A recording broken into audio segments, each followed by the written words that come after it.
being the only good guy in town. Lucille meets with Monica, who tells him that there are not many healers because it is very difficult for the healer guild to censor healers. She explains that if a healer decides to behave wrongly by asking for extravagant fees, there is no way they could stop him from doing that because they will also feel the healer is also needed in society, so they can't let him go. When he hears their worries, he promises her that he will ensure he is a good healer and do his best to take care of the people and not use his skills for his gain. After he leaves her, he goes to the street where he sees some injured adventurers. He goes nearer to them and promises to heal them all. Although he is nervous and scared because he hasn't been in that situation before, he also summons his courage, and the want and wish to heal them makes him more encouraged to do something. He goes to the front of the first victim, reassuring her that he will heal her. He does his chant, and after he finishes his change, he calls heal, but to his shock, his magic doesn't work. One of the adventurers around asks him what he is doing and if he is sure he can heal the injured ones. He apologizes for what had happened and says it was his mistake. He tries to think of where he has gone wrong,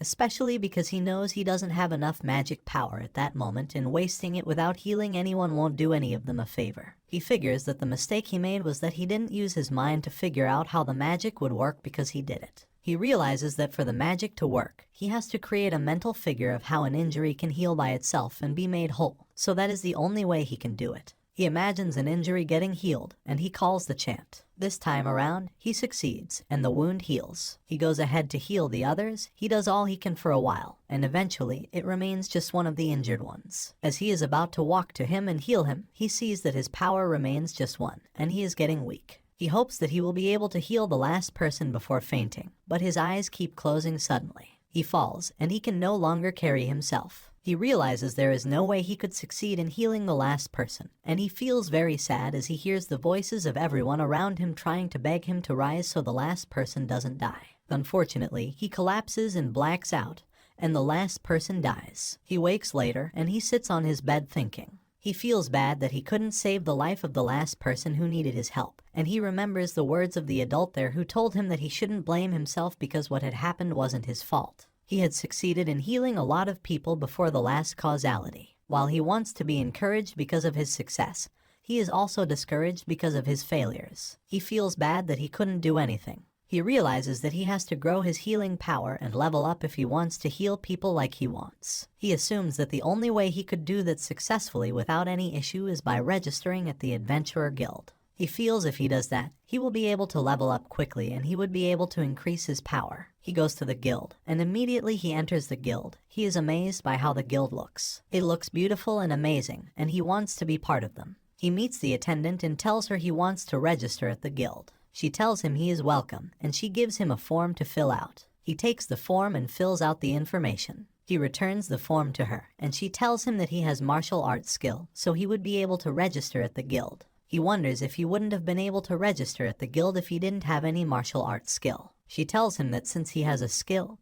he would be able to join them, and she has to explain how the adventurer lifestyle works. She tells him that he will take a mission at the guild, and after he successfully does the mission, he will return to the guild to get his money, and he will pay the guild 10% of the money as an operational fee. He listens to her well and asks her if he will be punished if he fails the mission. She tells him there are fees to failure, so he should manage himself well and ensure he doesn't fail any missions. He feels very scared upon hearing that. He asks her if there is a specific mission for healers. He says he is a healer, and he doesn't know how to fight well. He claims if it is possible that he would be able to train on how to fight as well as work as a healer. He asks her if someone can train him there and if he would pay for the training with his services. She says she needs to tell her master first. She asks him to stay and wait for her while she calls the guild leader. She returns in a few seconds, and she comes with a huge man. When Lucille sees the way this man looks, he gets very scared. The man is so huge, and he looks scary. He tries to gather himself back, reminding himself that it is not the first time he is seeing a scary person as when he was in the other world. His boss was also very huge and scary,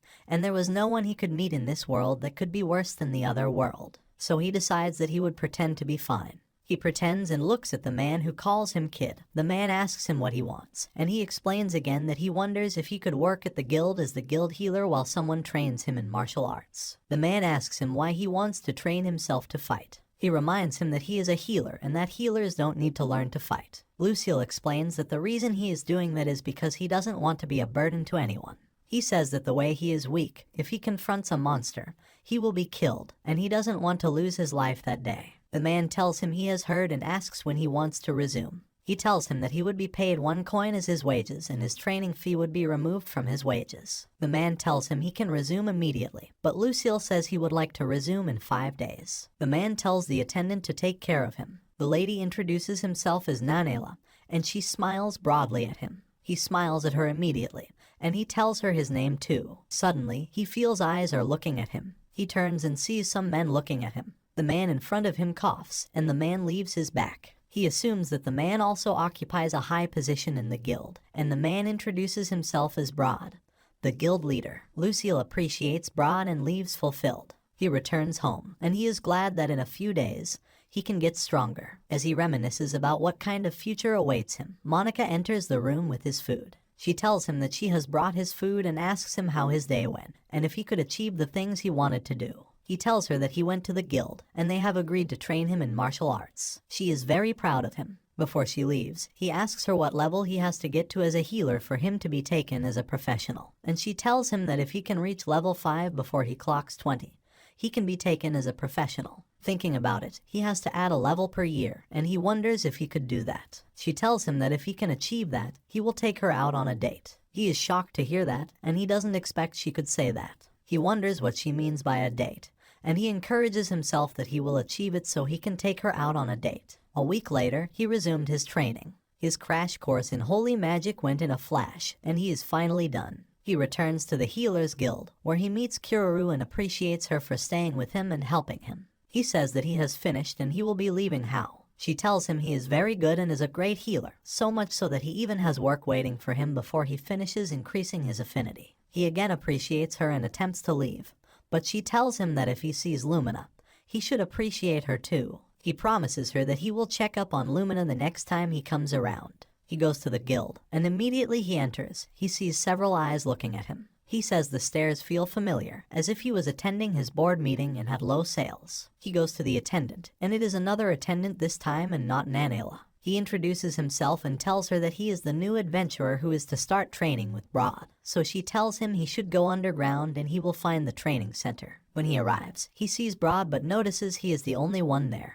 Broad gives him hard stares that send shivers down his body, but he doesn't want to seem weak, so he pretends he is alright and greets Broad. Broad says he is shocked that Lucille didn't run away after seeing how he looked at him. He tells Lucille that they are the only ones training, and Lucille feels scared again but feels it is not as much as what he went to on Earth. He bows and says he is ready to learn, and Broad tells him he has guts. They start the training, and Broad asks him to run. He keeps running till he gets exhausted. He calls Broad wicked but admits that he lives a happy life compared to his life on Earth and how he died. He claims he is in heaven, and he suddenly faints due to exhaustion. After he recovers, Broad sits on his back and screams so loud. After that, Broad asks him to fight him. He throws his first leg at Broad, but it is so weak. Broad asks if that is how far he can get, and he says that is why he is training to get better. After their training that day, Broad tells him that he should learn to train well and exhaust himself. That way, he would be able to grow better. He gets injured and attempts to use his magic to heal himself, but Broad refuses, saying that if he heals naturally, it will increase his healing strength. He decides to do that, and Broad also teaches him how to increase his strength. He appreciates Broad but asks why there are no other adventurers training.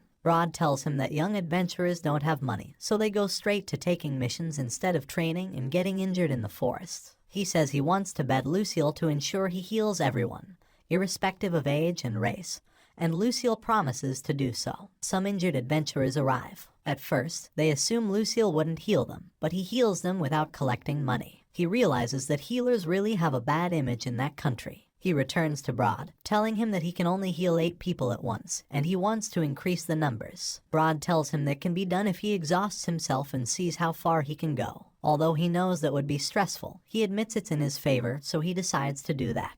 Before leaving the guild, Broad asks him if he would like to live in the guild. He wonders what he owes that favor, and Broad even says he would be given food thrice daily. That seems like a jackpot, so he asks what Broad will get in return. But Broad says all he wants is his adventures to stop dying unnecessarily. Lucille promises to do his best and also asks if he can also heal any other person that comes to him. Broad says that the world will be a better place if every healer is like Lucille. seeing how things are going in his favor in the new world. Lucille agrees he has found a good place to settle.